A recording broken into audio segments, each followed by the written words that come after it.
The older you get, the faster time passes. I felt this at 16, at 20, at 26, and guess what? They were right. It only goes faster from here. Hi, Feel Good fam. Welcome back to Feel Good Lab, the podcast where we explore the intersection between personal growth and career success and all the good stuff that happens in between. I'm your host, Angel. I actually had a really hard time writing today's episode.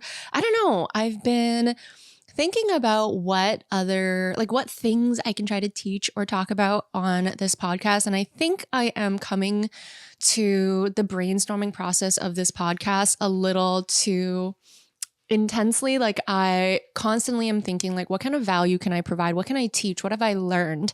But I think there is value to just being able to chat through maybe some topics that you don't often hear about or you don't often get to chat about, and just share my life experiences with it in hopes that maybe it'll help somebody else who might be going through it. So I'm trying to be a little bit more, I guess, personal. I already feel really personal with this podcast. I really am just sharing like all my traumas and all my therapy sessions and like things I've learned through those things.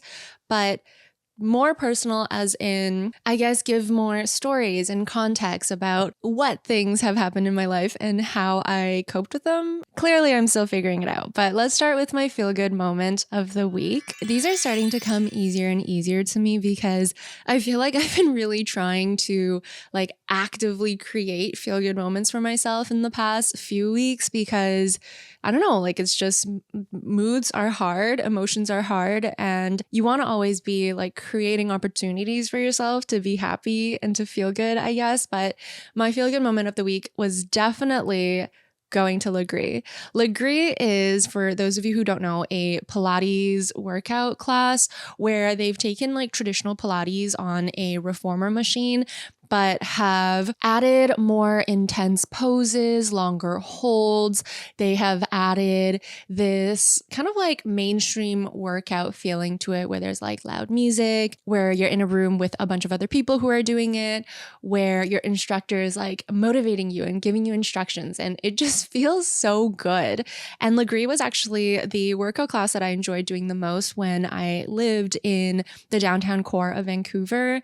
And it was the one thing that I by far missed the most, other than my friends, when I had left the downtown core of Vancouver. And for a long time, I couldn't justify like buying another Lagree pass because I just live so far away. It would be hard for me to like actively go to the city just to take Lagree. However, I have changed my mindset around that altogether. I think a lot of things that are happening in my life just require like mindset reframing. And maybe that's something we can cover in another episode because I think it is so important. But I just reframed my mindset around it and was like, hey, I go down to Vancouver at least once a week. Why am I not using that time to do Lagree when Lagree is something that makes me so happy? So I started Lagree again. I bought some more Lagree socks. It just feels good to move my body, to be attending this workout class that I enjoy so much. Yeah. And also, of course, to do them with my friend. My friend June also has a monthly pass right now. So being able to just hit her up and be like, hey, let's go do Lagree today is amazing. I know we're not actually done with the year yet. We actually have an entire month left to go through, but I have been in more of a reflective stage in my life, and I didn't want to push this until the very last second in case a bunch of other projects came up and I kind of missed the opportunity to do this episode. But in this episode, I really want to cover some things that I learned this year. In fact, we're covering 24 things I learned in 2024. And some of the things, actually, all of them are very personal. Some of the things I probably will go into a little bit more detail, give you more context. And then other things I think are like very self-explanatory. You'll probably think, Angel, what the heck? How did you just learn this now? And I think the thing to keep in mind here is that it's not that I didn't know these concepts before, but 2024 was really the year where I lived it or experienced it or made mistakes in these areas. And by no means am I saying like, here are 24 things that I've mastered in 2024.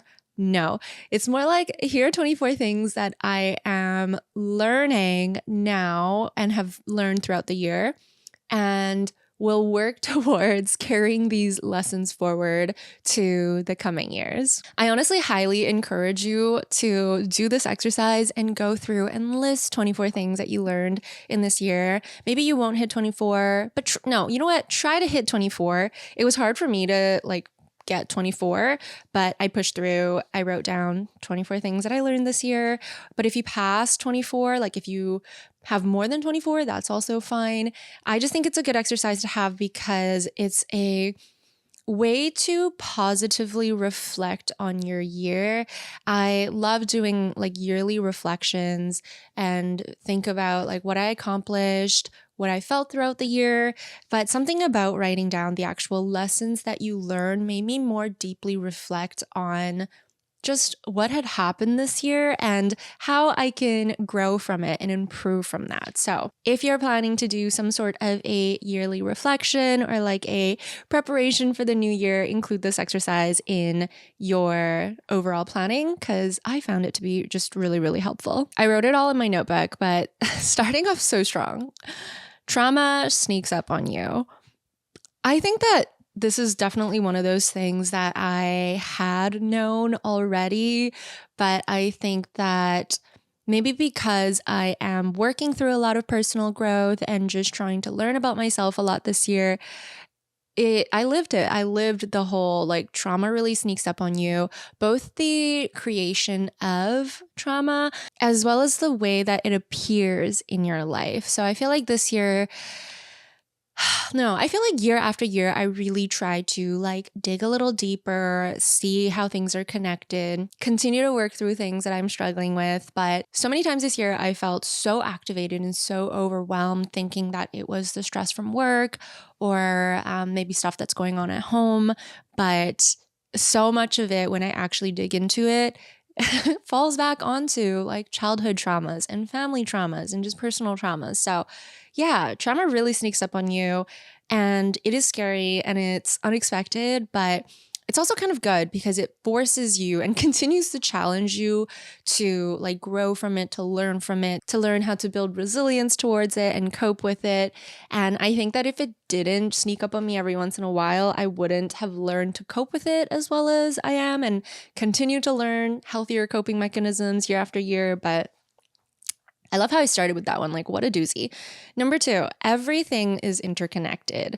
And I think when I wrote this, the topic that I had in mind was just the connection of mind, body, soul, which sounds a little woo-woo maybe when I word it that way, but scientifically it's been proven that your mental health affects your physical health affects your mental health, and all of that affects how you feel, aka your spirituality, aka how your soul feels. It's all interconnected. And the way that this has shown up for me this year is it's more diving into the nitty gritty. It's my diet is connected with how I feel mentally and physically. It's connected with how my skin reacts. It's connected with my weight gain, which then is connected to my confidence, which then is connected to how I show up at work, how I show up online, how I show up for myself, how I show up for my friends. All of it is interconnected, which I think I mentioned this in my last episode where I said it is both scary and very reassuring to think about that, because it's scary because it feels like if one or two things goes wrong, everything starts to slowly follow and fall to shit. But it also means, and the reason that it's reassuring is because I can work on one or two things and slowly everything will follow. So I think being somebody who generally has a very positive outlook on life, the whole cyclical, everything is interconnected thing is probably a good thing, because it means that I can work on something and have that feel good and then work on the next thing and have that feel good. And I'm generally pretty, just positive about it. But I do have days where I'm feeling really shit and suddenly the cycle and the interconnectedness of it all feels extremely overwhelming. And it feels like everything is just awful, which is not a good feeling, but something I'm actively working towards building resilience for. Number 3 is something that I've been actively trying to live daily. And the lesson is really that to slow down, you actually do have to slow down. If you came to this podcast from my YouTube channel, you probably will have heard me say many times over the years, I'm like learning how to slow down. I need to learn how to slow down. I need to learn how to deal with stress better and live a slower life, have slower mornings.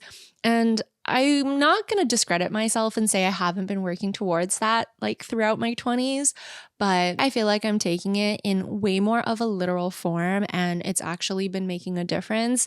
And what I mean is I'm literally slowing down my talking, slowing down my actions. Like I will catch myself washing dishes and trying to rush through it and then think to myself, nope, I got to slow down. And then you'll just see me really actually physically slow down my actions.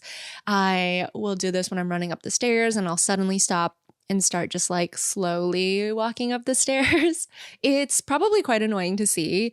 It's quite annoying being in my head and constantly catching myself and being like, nope, slow down. But I will say the act of physically slowing down when I'm doing stuff, when I'm eating, when I'm cleaning, when I'm working, when I'm walking, has actually helped me build this mental reminder to mentally slow down as well. Because oftentimes, especially when I'm really busy or really stressed or really overwhelmed, my brain is going so quickly. And that is the reason I forget things. That is the reason just things don't get done. So what I'm really trying to do is actually train my brain to slow down by training my body to slow down.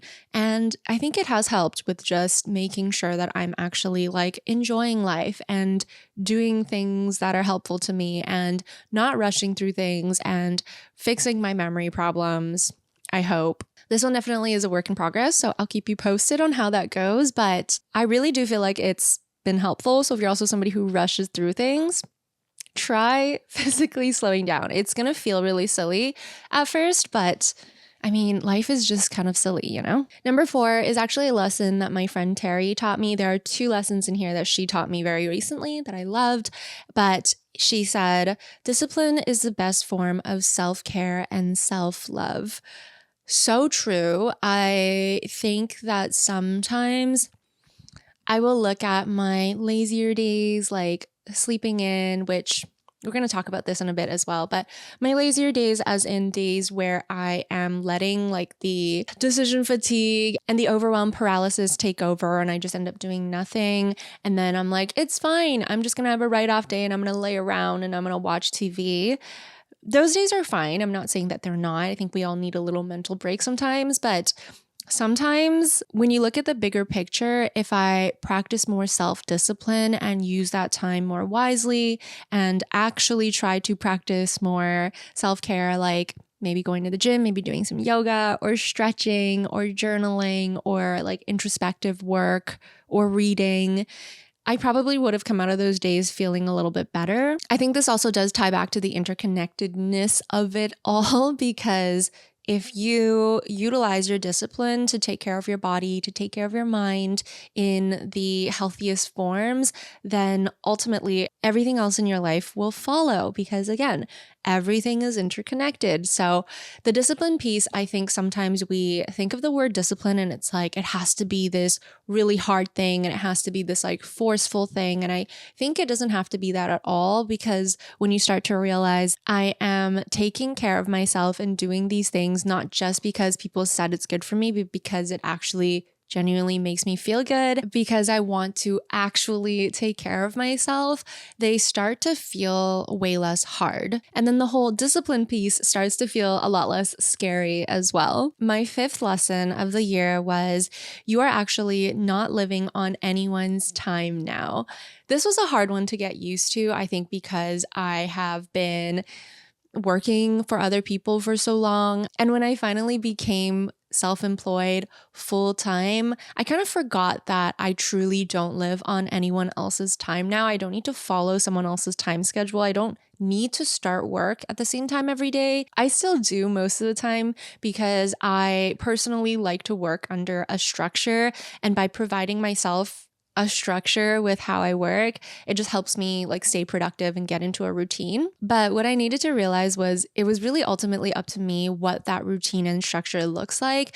And if there are days where I wake up a little later because I'm tired, or I'm craving an extra long gym sesh or reading session, that it's okay because I don't need to clock in by a certain time and I can actually take that time for myself. It sounds so silly and simple when I'm sitting here talking about it, but it was genuinely such a hard lesson to learn.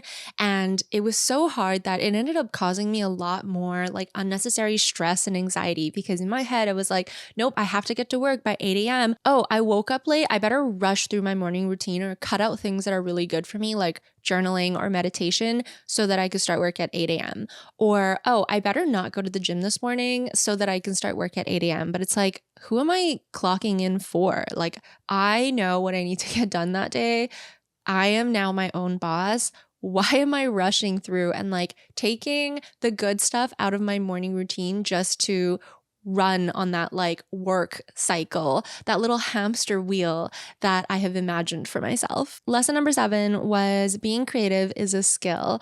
So I do truly believe that every single human is creative because we're all making decisions in our day. We're all doing stuff and making choices and thinking of different ways to do things, thinking out of the box. And all of those things are different ways that creativity shows up in human lives. But I have also realized that like creativity is a skill, and it's a skill that you can continue to build on and learn. And yes, we do have like a foundational usage of the skill just as a human being, but in order to grow your creativity, you can do that and you can learn how to do that. You can learn what the mindsets you need to have to think creatively, or you can learn how to have a good design eye, or you can learn how to paint better or draw better or write better or design better, whatever creativity looks like for you in your life. But it really just is another skill that we can continue to hone and sharpen and make work for us.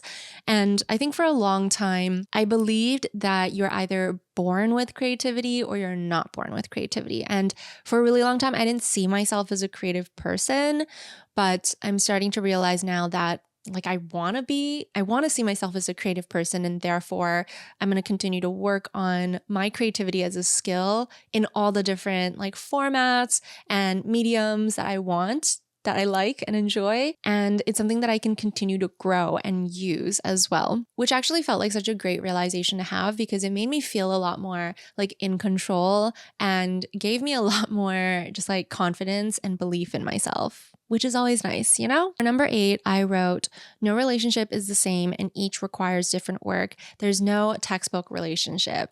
I think I really learned that the hard way this year. And I think I'm also just really learning that I need to redefine like what relationships look like in my life, because to be honest, like I am a child of divorced parents. X2, like my mom has been divorced twice now. My dad had an ex-wife before her. It's a whole thing. And so growing up in Chinese culture, in a divorced family, where would I have gotten the modeling of a healthy relationship? Not at home, not with the aunties and uncles that are around me, because they're also like pretty toxic and went through messy divorces and all of that. So it's like I never really had a healthy relationship modeled to me. But I'm also starting to realize that there is no textbook healthy relationship. There are like healthy characteristics and values to have and to embody as an individual and to bring into a relationship, but there really is no like perfect relationship that I can look up to and try to quote unquote like kind of copy. And every relationship is different because every human is different, and every human comes with their own set of traumas and skills and characteristics and personalities, and just everyone is so different. And so you really have to learn how to work with that person and how your trauma works with their trauma and how they go against each other and how to communicate with them and how to fulfill their needs. It really is a whole ass job. Relationships are work. Period. They are so much work, and it can feel a little bit demotivating sometimes, but at the same time, I'm somebody who's always up for a challenge, I guess. And that's kind of how I started to feel towards relationships in this point in my life where I'm like, okay, this is just another challenge that life has presented me, and I need to learn about it, and I need to actively think about it and work on it and try to be better myself in order to have better relationships. And this applies with your family, this applies with your friends as well. It doesn't just have to be your romantic relationship, but truly, like, every single person is different. So you kind of have to show up a little bit differently in all of your relationships. And I don't want to say like be different versions of you, but continue to like work on yourself to be in that relationship. It is quite reassuring though to know that there isn't just this like one perfect relationship that we can all look up to and we can all just try to strive for, because that doesn't exist, and you can actually create your own version of a healthy relationship as long as you are like very aware and actively trying to improve it. Lesson number 9 is that I am a manifesting generator. I did get into human design a little bit this year. There's still so much to learn and so much to go through. But if you haven't heard of human design before, please go and look it up, because it has been such an interesting way to learn about myself. So I honestly am not the best person to describe this, but essentially your human design chart takes where you were born, when you were born, into account, and looks at, where the stars were aligned, what the energies of the earth were when you were born. That's probably so woo-woo to hear, but it takes the same information that your astrological birth chart takes, but it really dives in further than that and determines which of the 5 human design like personalities, I guess, that you are, but it also dives so much deeper than that. And through that, I've validated and learned a lot about myself, about how I should be taking on projects or feeling towards things or making decisions, that has felt so innately like true to myself in a way that even astrological birth charts hasn't been able to make me feel. So if you're somebody who likes reading into your birth chart and likes to receive that sort of information, 10 out of 10 look up your human design chart. It's going to change your life. If you're somebody who doesn't believe in it, that's totally fine. I'm not going to push that on you, but kind of knowing that I am a manifesting generator, knowing all these different aspects of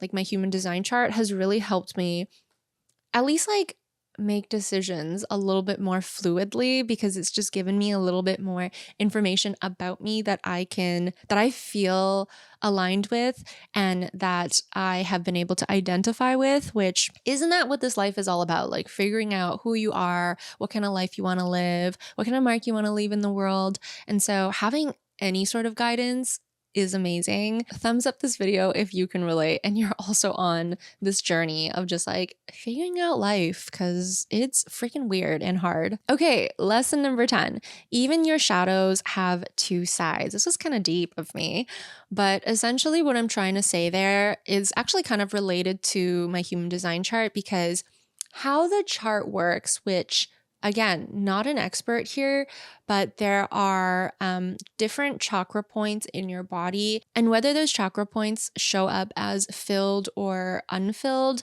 in your human design chart will actually mean different things. And how I even came up with this terminology of like your shadow is because this girl that I had met, who is actually very knowledgeable about human design charts, had said that the unfilled chakras are actually called your shadows. And when I started to read more into it, my initial thought was, oh, my shadow, that must mean like my cons or like the things that are voids in my life. But what I've learned through reading more about it is actually that even the unfilled chakras, your quote unquote shadows, there's 2 sides of that story. So if you live truly and wholly based on like who you are and what you need, that unfilled chakra could actually show up as a positive thing in your life. And it's only a shadow or a void in your life when you are not following like your value system and your belief system and living to your truest self.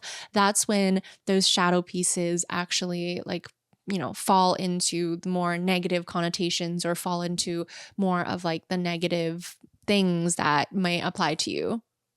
That sounds so vague, It really is so hard to explain. I really, truly am so impressed with people who can explain this in such an eloquent way. But essentially, what I'm trying to say here is that even the things that you may not love about yourself, even the things that may seem like a negative in your life, I think there's always two sides of the story, and you can look at it positively or you can look at it as a negative thing. Like, even when you are at rock bottom, you can choose to look at it as there's only like up from here. There's always two sides of the coin to consider, and I have been just trying to lean even further towards the positive sides of thinking and like reframing my brain to see things as a good thing. Lesson number 11 is manifestation is so real and you really have to dare to dream. I think that one is probably pretty self-explanatory. Let me know if you want a separate episode on manifestation because I would love to do one for that.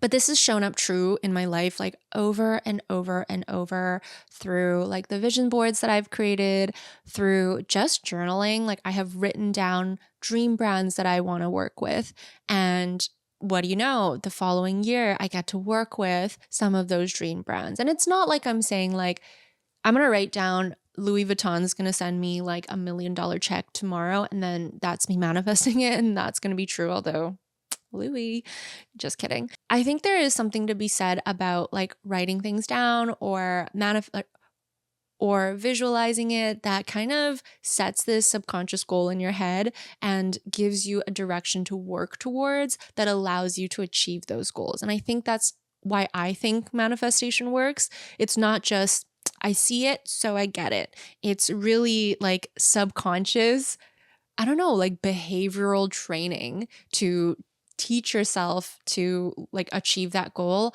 by determining that you want it. Definitely something that I feel like I can tap into so much more, but again, it's shown up true so many times in my life that I honestly don't know why I'm not like manifesting every day. Number 13, I wrote, you can give yourself time and the world won't fall apart.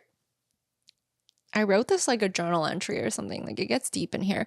That really relates back to just knowing that I'm not living on anyone's time and that truly, like, I think I'm special and I think I'm like a crucial part of certain people's lives, but the world really is not going to fall apart if I miss a day of work, if I'm sick for a day, if I take a day off. Everything is fine. My business won't fall apart. My friends won't drop dead.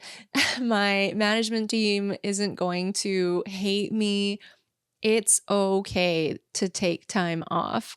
Reminder to self, it's okay to take time off. Lesson number 14 was it's okay to lean on others. This is truly my elder daughter syndrome and my like Chinese cultural molding coming to speak here, but I'm really learning how to like lean on others and ask for help, even if it's really small. And it has been a really tough change for me and a really big change for me, and something that I am actively trying to unlearn, the sense of having to do stuff like purely on my own and having to think things through purely on my own. Because what I've been learning is that in my relationships, if I don't learn to lean on somebody or ask for help or feel like I can bring them into like my brain, I'm actually kind of creating a disadvantage for myself when it comes to connection. And I'm really just holding that person like at arm's length. And as connected as I feel towards them, it's like that extra level of space that I'm creating between us for no reason.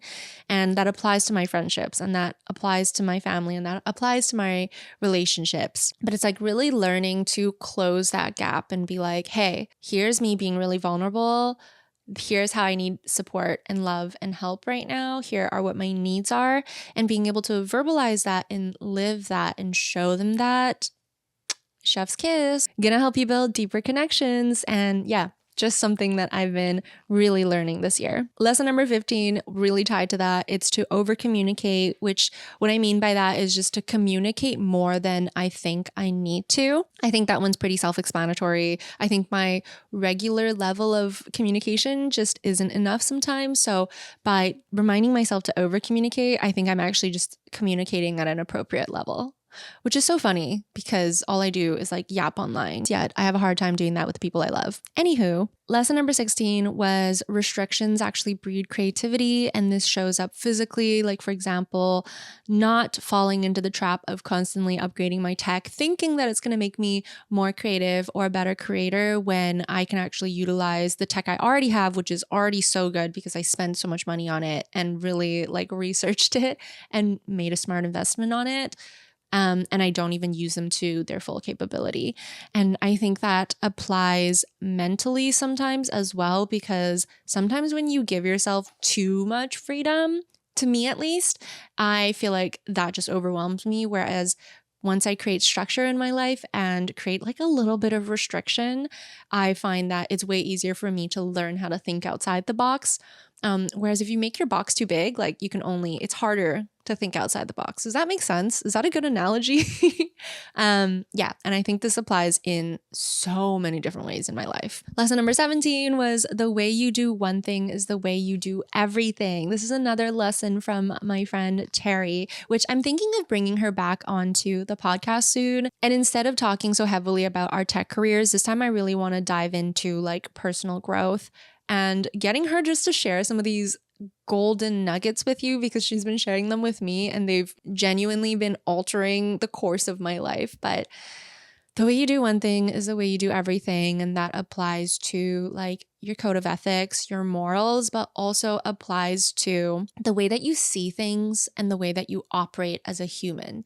And how I've been applying this is the slowing down piece, for example. It's like if I rush through doing the dishes or if I rush through eating, then I'm also just going to rush through like all the good things in my life as well. Like I'm going to rush through my experiences when I'm traveling, and I'm going to rush through the enjoyment of a book or the enjoyment of a TV show. So learning how to slow down in one area of my life, I'm essentially training myself to slow down the rest of my life and actually be able to feel and live in a better and more intentional way. Lesson number 18, the best purchases are the investments you make in yourself. It's so true. The things that I feel the best about spending money on are courses, books, Legree passes, like things that actually genuinely are investments in myself. Like, yes, I love buying clothes and perfumes and makeup and skincare. I mean, skincare actually is kind of investing in myself, but those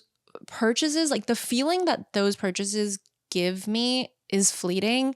Whereas the feeling that buying Legree passes gives me lasts a lot longer because I'm genuinely working on my body and working on my fitness and working on my mental health in the process. Like, do you know what I mean? The benefit is just so much more long-term when you spend money to invest in yourself. And I think it's a nice reminder also because sometimes I'm like, oh, like I shouldn't be spending money on this. I don't want to spend, what is it, like $600 to buy a Legree pass, but I kind of actually have to reel myself back and be like, okay, I think that is a worthy investment. Yes, I could do workouts at home, but I genuinely feel so amazing doing Legree. So I should budget for that and like make that a part of my expenses rather than allocating that money towards things that don't bring me as much joy, long-term result, or like benefit both my mind, body, and soul, you know? Lesson number 19, you can accomplish anything if you create a plan and envision the steps.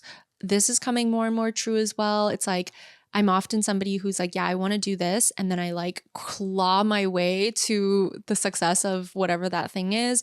But if I actually slow down, create a plan, and allow myself to envision the steps that it takes to accomplish that thing, it makes accomplishing that thing a lot easier. Lesson number 20, I wrote, it's okay to reset and start over.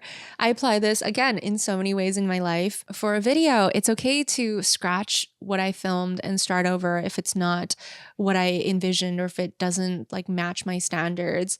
For life, it's okay to start over and start your own business and leave your tech career behind for now. Maybe it's still hard to say that, and try to bet on yourself. I definitely get attached to the idea that if you start over, you're giving up all the progress that you've already made. But I think something to remember is that through those experiences that you are leaving behind, you're actually taking something like forward into the next thing that you do as well. So it's not like I'm entirely just forgetting my experiences working in tech. I've learned a lot through that time, and I've developed skills through that time. And those are the things that I can carry forward and continue to grow and work on.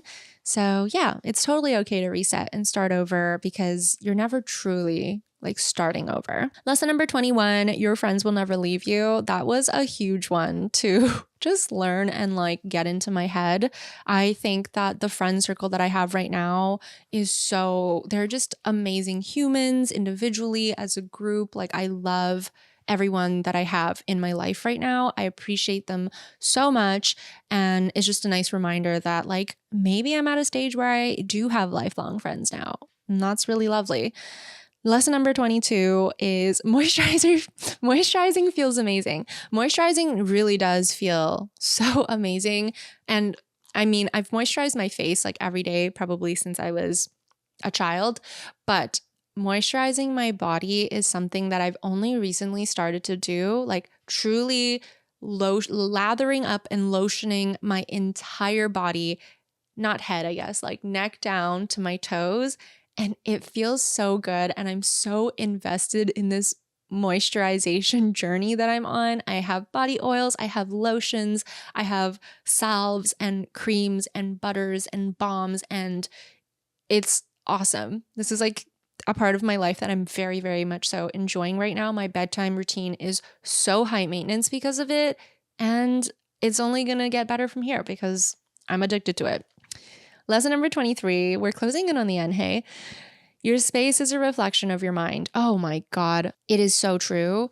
And I think I've always kind of like heard and known of the quote, cluttered space equals cluttered mind, but more so than looking at like the clutter or the cleanliness of your space. Like when you look at my office, it truly is such a good reflection of my mind, because there's so many different things in there. There are books, there is like a little workstation with like perfume and like a writing exercise book and my scrapbooking tools. There's my desk and there's a mic and there's a camera, and there is like beauty products, but there's also makeup products, but there's also this and that. Like my office is such a true representation of everything that I love to do and the things that kind of like make me who I am in this period of my life. And the fact that all the things are kind of just like laying around or like visibly you can see them on my table is such a good representation of me and like being like having multiple interests, I guess, and being multifaceted, maybe. Like I just think when I look at my office, it's such a good representation of what goes on in my mind. And in periods where I feel really organized, naturally I will like clean my office and organize it to a T. And then in periods where I'm feeling really overwhelmed, things tend to get a lot messier in there. So try to just evaluate your space a little bit, whether you're in your office or your bedroom or wherever you're listening or watching this, and try to identify like, how does this space reflect how I'm feeling or who I am? Because I think you'd be surprised at how much it actually does reflect you as a human. Lastly, I can't believe we made it all the way to lesson number 24. You've got so much to learn, and that is so exciting. Obviously, I wanted to leave this on a positive note as well, because some of these were so deep and yeah, just like explored some serious life things. But that is kind of the feeling that I'm taking towards 2025. And it is a bit of my reframing coming into play and thinking about like, yeah, there is still so much that I need to learn and so many areas in my life that I need to grow and work on. And it's so freaking exciting. I love growing. And for a Taurus, I surprisingly love change. And I'm just really excited for what's to come, for, the lessons I'm going to learn next year, the things I'm going to go through, the experiences I'm going to have, good or bad. It's just exciting. It means I have another year of life to live, and I'm really excited to face it with all the lessons that I've learned this year, and as well as go towards it with like a beginner's mindset and an open mind so that I can continue to learn and grow and work on myself. Those are the 24 lessons that I wrote down that I learned in 2024. Honestly, there are probably so many more lessons that I need to reflect on and journal about. And I will do that kind of throughout the month of December as I do my like annual review and yearly planning for the next year, for Q1 of next year. But I thought this was kind of a fun topic to share because one, it does let me get a little bit more personal on this podcast and share with you some of the things that I've been struggling with maybe and the thoughts that I've been having, but genuinely also because I do think it's such a worthy exercise to do when it comes to your yearly review. So please use this as, I guess, inspiration or motivation to think about the lessons that you have learned this year, the growth that you've had, and see it as growth. Like, don't see it as these were the things that I wasn't able to accomplish this year, therefore there are lessons. Like, see it as growth, because every time that you do or do not accomplish something, it is a lesson and you're learning from that. And that is a positive thing. Okay. I do read every single comment that is left on really any of my channels, but especially the Feel Good channel. So Heard, I will be trying to find somebody to come in to talk to us about like personal finance and budgeting and investing and all of that. I think I have someone in mind. They are very busy though, and I just want to make sure I'm being very like cautious about what other people have going on in their lives. But I definitely think it's a topic that like even I need to learn about. So yeah, I do have a couple people, like literally 2 people in mind that I think would be really excellent in teaching us more about that topic. So I'm going to try to get them on here. I do also have a few other guests that I am in conversation with in planning for an episode on the pod, so stay tuned for that. But that's all I've got for you for this week. If you made it all the way to the end of this podcast, I love you so much. Kisses for you. Leave what other emojis are there? Leave a moon emoji this time if you made it this far, so I know that you're a real one and you are a part of our Feel Good fam that is with me every single week, which very blessed to have. Thank you so much for being here and spending time with me. But other than that, I hope you're having an amazing day wherever you are in the world, and I will catch you in the next episode. Bye!